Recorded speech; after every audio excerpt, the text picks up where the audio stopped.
think you fulfilled your purpose in life? I feel like crying. Why? Because we chase dreams. I mentioned that I've traveled to India. I schooled in India, sir. Mr. Femi Kaf, I schooled in India. I have Nigerian degree. I have worked all my life. I just sent my resignation letter from the American University because I don't feel I was fulfilling purpose. I don't feel I have achieved anything working with them. So you see, all my life, so much education, so much hustle, so much struggle. But you can hardly put food on the table. Forget packaging, tell yourself the truth. Are you married, sir? I'm supposed to be right, You're supposed to be married. but I am not. Why? So much education, so much struggle, so much hustle, no wife, no kid. Living in a country that doesn't support your dream, in a country that fights you when you're fighting to survive. So do you believe you are still going to fulfill purpose with the way it's going? You said you're not married. You've had so much education. In fact, you went as far to India to have educations, and still things are not becoming like it. Do you think you are going to fulfill purpose? The question actually got me emotional. Sorry about that. But being a media person, I had to control my emotion because, yes, I'm a media person. I studied film and television journalism at the Asian Academy of Film and Television, New Delhi, India. Yes, Noida City, India. And I have my BSc in Business Management, Modibo Adamawa University, Adamawa State. So that's it. I know I'll fulfill purpose. Religious-wise, I keep hope alive. The only thing lacking, I just feel I have not really achieved what I'm supposed to achieve in life. But I know I'll be there. I grew up in a house where I had a silver spoon, and then at some point in life, I lost the silver spoon. Yes, I resigned yesterday, like I mentioned, from my job. And today, I'm in Lagos. But I believe everything will click. Follow me up. Vivid Boss is the name. Wow. I don't know how to respond to that. I am broken. I am battered.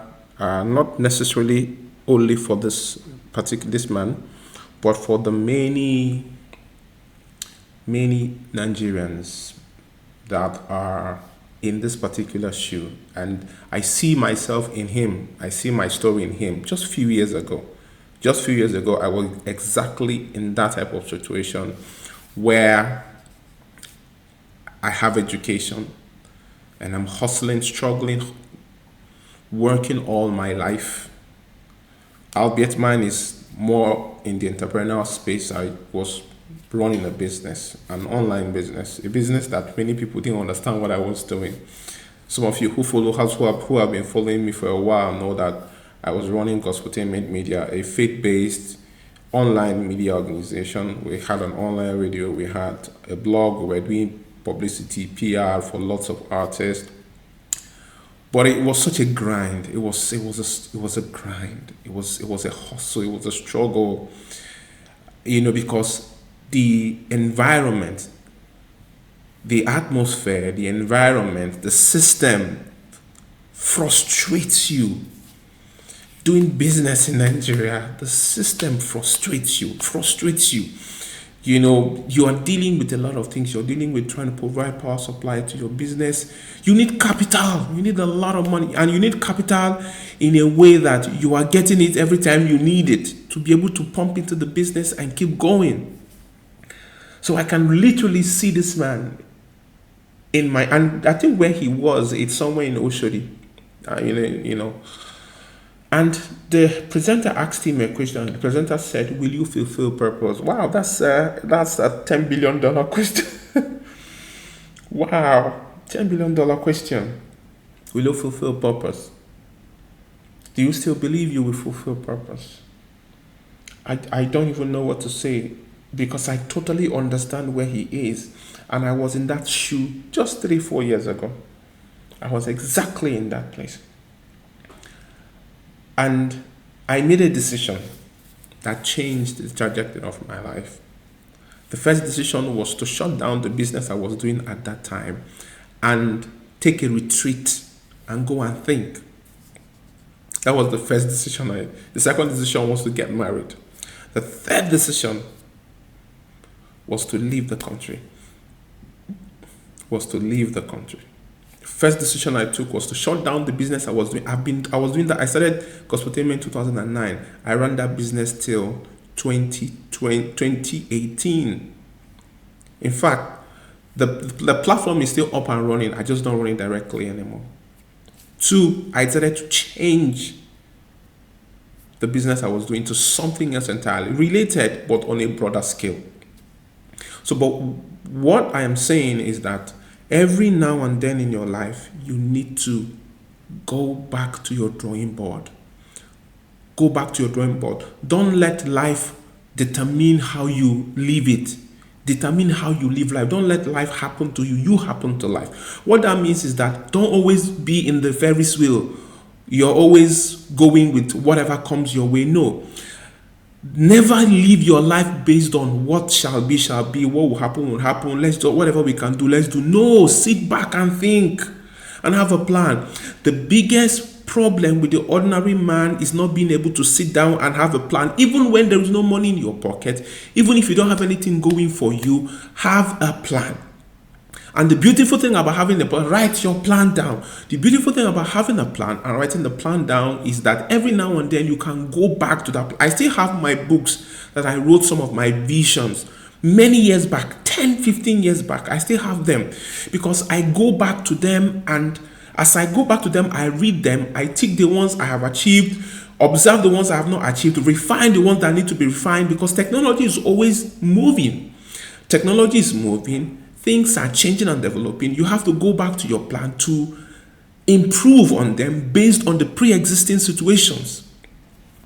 And that is one thing that really helped me to refuse to let every other person determine how I live my life, but to live my life based on one, inspiration I'm getting from God, because man, God played a major role, the biggest role in how my life turned around.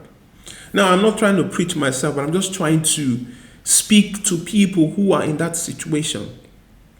Because if you look at that man, you see that it's hard for him. And he's not the only person. There are so many people in Nigeria who are going through tough time. Men who knew were supposed to be married, settled, but things just keep getting from bad to worse. When you think you have achieved something else happens. Either government changes, a new government policy, something just comes up. And that was the experience I had when I was running my business, because you're always dealing with one thing after the other, one issue after the other. It's either there's no internet, or the internet is bad, or there's power supply failure, or you're dealing with one thing or the other. It's such a struggle. It's sufferhead. But I pray that you find your way, and that whatever belief system that is holding you back, you come into an illuminating knowledge that will be able to change how you see your life. Because the truth is, poverty is a mindset. It's a mentality. It's a paradigm through which you see life. And if you're able to change that paradigm through which you see life, you start seeing it from a different perspective, a different point of view. And what I did was to go back to my plan and stuck to it. I remember, let me share this. I remember many I don't want to mention names because I don't want to mention names, but I remember a very close family friend asking me, "What is it do you do again?" I said, "Oh, I promote music online. I run an online radio station." They were like, "What is it? What exactly?" And I come from the part of the country where we buy and sell, we do trade. So when I tell family members that, "Oh, this is what I do," they don't understand it, because where we come from, what we do is trade. We buy and sell. But few years down the line, the difference is clear. I had connected to a growing industry that had a new technology behind it. And today I can say that I'm doing fine, way better than I would have been with some of the suggestions that family members were giving me. So, God bless you and God help you. If you're watching this video and this is your story and this is the struggle you're going through, please have a plan. Please have a plan. And let that plan come from a place of passion and interest, especially if you're a young person. Have a plan, write it in a book, always go back to that plan. Because our purpose is just a plan that is well structured and written down. That's purpose. Purpose is not something out of the air, because the question that the interviewer was asking him is, what is your purpose in life? Do you think you can still fulfill your purpose in life? I feel that purpose is a plan that is written and documented from a place of passion and interest. When you have that written down, you will be able to move your life from one point to another, gradually but steadily, and you'll be able to make it.